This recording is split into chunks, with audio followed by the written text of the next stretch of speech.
Decía el presidente esta mañana, está Fabián Medina con nosotros, que es economista del Frente Renovador, está también Miguel Ponce, que es economista, ex gerente de la Cámara de Importadores, y está también Alejandro Roba, economista, director de la carrera de Economía de la Universidad Nacional de Moreno. Gracias por venir. Bueno, Fabián, primero preguntarte, ¿qué enojó al presidente? Digo? ¿O le pasaron mal? Me parece que le faltaba una parte, ¿no? No, le dijeron directamente prohibición de importaciones. Simplemente. No le dijeron el contexto completo. Prohibición de importaciones significa bienes con producto terminado. Siempre nos opusimos a los productos terminados. Inclusive en veces anteriores con Miguel yo ya lo aclaré. Habría que permitirse la importación de insumos y de bienes que no se producen en el país. Cuando uno importa y deja abierta la puerta para que entre todo, por más que sea, como dice el presidente, un 2, un 3% por esquema, también dijo algo mucho más directo. Incorporamos todas las dejáis que había porque no sabíamos lo que era. Si vos incorporás todo como viene porque no podés verificar, ahí ya tenés un error de gestión. Y de hablar por hablar también podría... Este proyecto del que estamos hablando lo que hace es prohibir por ciento, porque encima tiene plazo. Suspender por 120 días el ingreso de bienes de productos terminados que se producen en el país. O sea, te estás permitiendo todo lo que es los insumos de salud y todos los que son insumos para la industria. Los bienes que se producen en el país, obviamente no los permitís en ingreso. Él decía recién, y el presidente lo decía, mejor dicho, que dejamos las dejáis anteriores, que dejó el gobierno anterior, dejaron entrar todo. Absolutamente fue así. El 23 de diciembre se terminó el periodo de comercio exterior administrado, hegemonizado por aquello que se conocía como las DEJAI, las declaraciones juradas anticipadas de importación, y comenzó el SIMI, el Sistema Integral de Monitoreo de Importaciones, con un esquema de licencias no automáticas establecidos por la propia OMC, que lógicamente pasó de 600 posiciones arancelarias cuando se había suspendido en tiempos de la presidenta Cristina Kirchner a 1.390, cosa que llamó mucho la atención. Pero a mí me parece que lo que está viendo en esto es una suerte de pereza intelectual. Yo creo que, y además de no sacarnos la careta y no decir qué es lo que hay atrás de esto. El debate central es el grado de apertura de la economía. ¿Y por qué sale en este momento? ¿Por qué hablamos de invasión de importaciones? ¿Por qué decimos que hasta el puerta a puerta puede llegar a impactar cuando no va a llegar al 1% del conjunto de las importaciones? Y porque lo que está en debate es, como decíamos en la universidad, a ver quién maneja la batuta. Se acaba de largar el mayor programa de inversiones públicas en la Argentina por 100.000 millones de dólares, y el debate es quién pone los insumos. Es decir, si lo va a poner atado a, por ejemplo, lo que fue el swap chino en la etapa anterior, que te ponían los insumos, la tecnología y hasta la mano de obra, o la industria nacional va a ser la gran protagonista en estos insumos. Entonces, el debate un poco que hay atrás es esto. ¿Qué tipo de economía? Claro, pero además, fijémonos, el leading case fue lo ocurrido en Córdoba. La mayor obra pública de Córdoba necesitaba caños. Una empresa cordobesa se presenta con los chinos. Otra empresa cordobesa se presenta con Techin. Techin estaba 40% arriba. Entonces, Schiaretti dice, se lo damos a la empresa cordobesa que viene con los chinos. No le vamos a hacer pagar a los cordobeses esto. Gran lobby primero de la Unión Industrial de Córdoba, luego de la Unión Industrial Nacional. ¿Qué hizo Techin? Bajó 35% el valor y la obra la hace Techin con la empresa cordobesa. Es decir, este tipo de cuestiones son las que están en debate. Algunos muchachos se acostumbraron a cazar en el zoológico, ¿no es cierto? Y bueno, cuando llegan situaciones de esta naturaleza hay que producir las correcciones. Esto no implica que no haya habido en sectores sensibles una permeabilidad que lógicamente ha generado preocupación en industria, en calzado, en textiles, en juguetes, ¿no es cierto? En lo que he denominado sectores sensibles están bajo protección. Antes de escuchar, Alejandro, quiero escuchar también lo que decía esta mañana Rubén Manosovich, que estuvo en CN23 y esto opinaba del tema. Es un combo. Por un lado, la caída del poder adquisitivo de la gente que hacen más previsiones. El productor, el pequeño y mediano empresario, hace ofertas intenta seguir manteniendo la clientela, hace un esfuerzo, sobre todo el comercio minorista en todos estos meses amortiguó ese exceso de aumento de precios por parte de empresas proveedoras para no castigar tanto el bolsillo de la gente.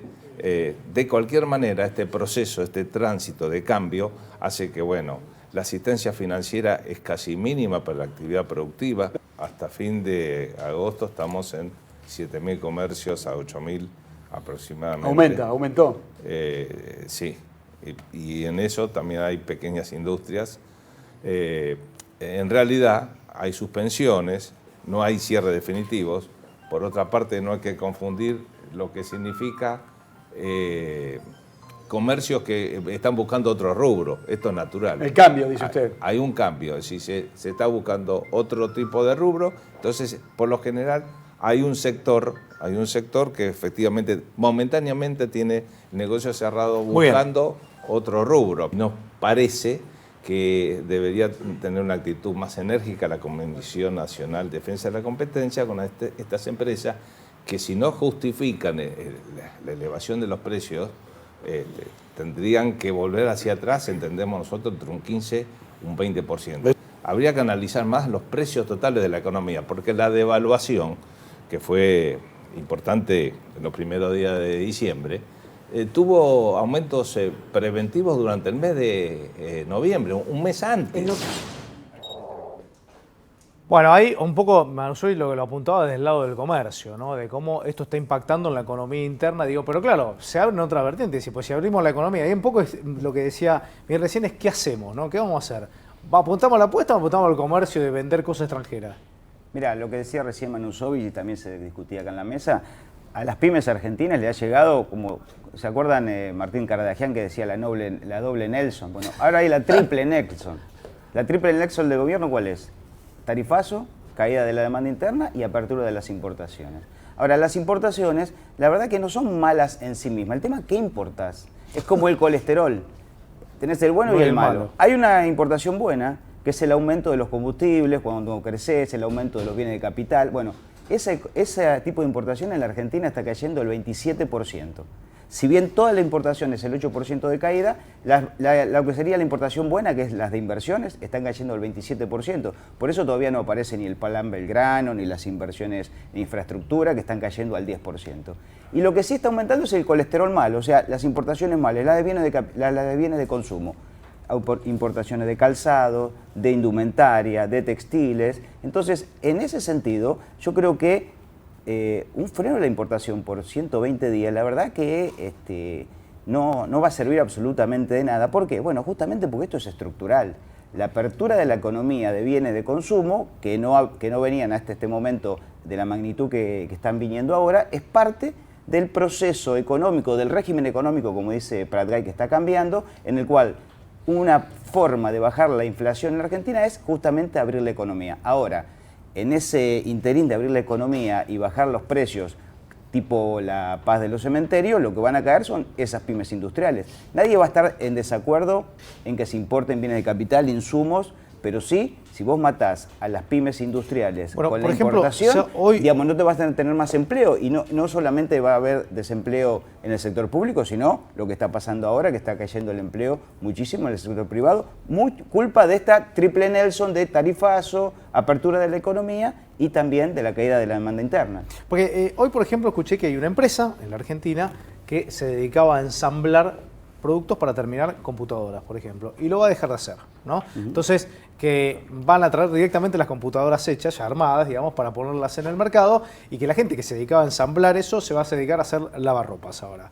Digo, ¿qué es lo que se busca, digo, en todo esto? Digo, ¿abaratar costos? ¿Qué es lo que buscan? Lo que creo que está por encima de todo esto es lo que el gobierno tiene una idea fija respecto al costo laboral. Entonces, todas aquellas políticas que sean bajarle el sueldo, los salarios a los argentinos, están bien vistas. Todas aquellas que signifiquen mayor empleo, un salario por arriba de la inflación, son mal vistas. Por eso este cambio de régimen que crecía a partir, con sus más y sus menos, a partir de un mercado interno vigoroso, a uno que está apostando solamente a la inversión y a las exportaciones. La inversión no arrancó ni las extranjeras ni las nacionales, cayó un 10%, y las exportaciones se desplomaron más de un 10%. O sea, no tenés el motor para volver a crecer. Por eso el segundo semestre es como el horizonte, vos caminás y cada vez está más lejos, no lo alcanzás nunca.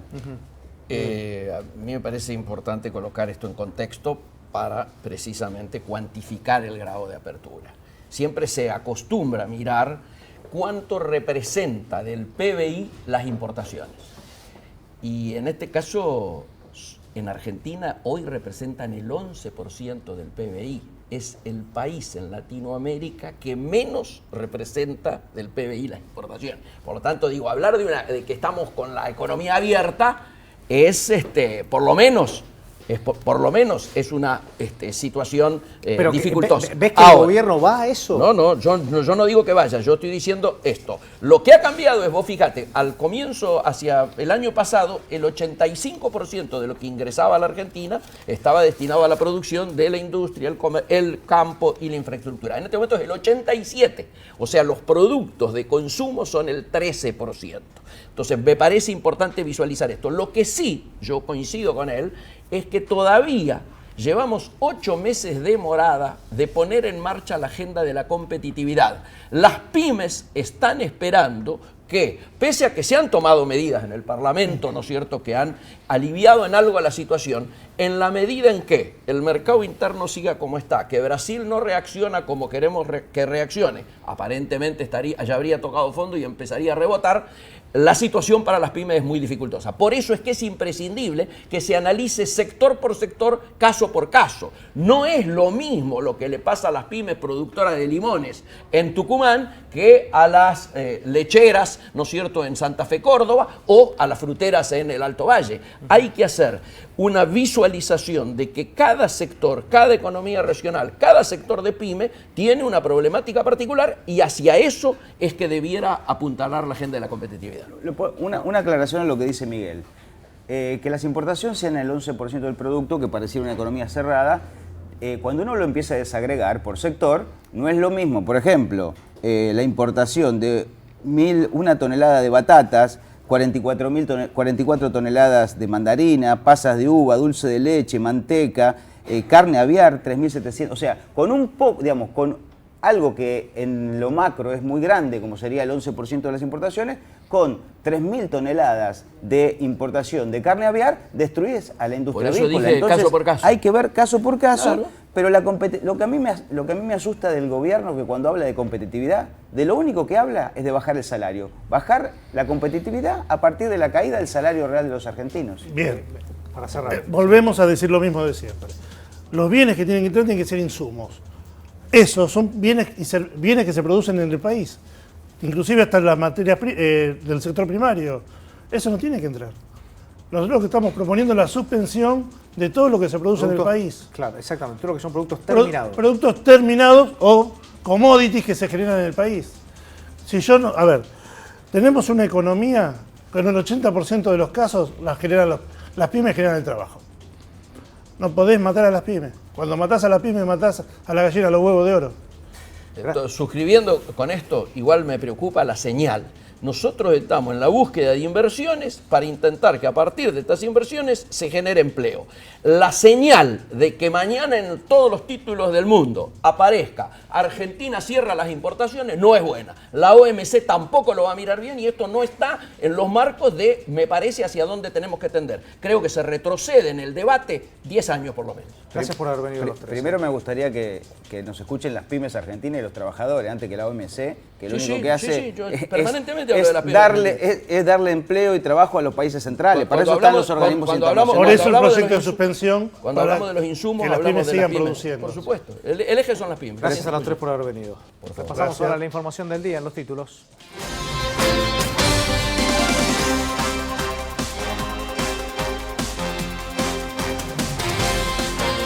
Gas, el aumento será del 203%. El ministro Juan José Aranguren adelantó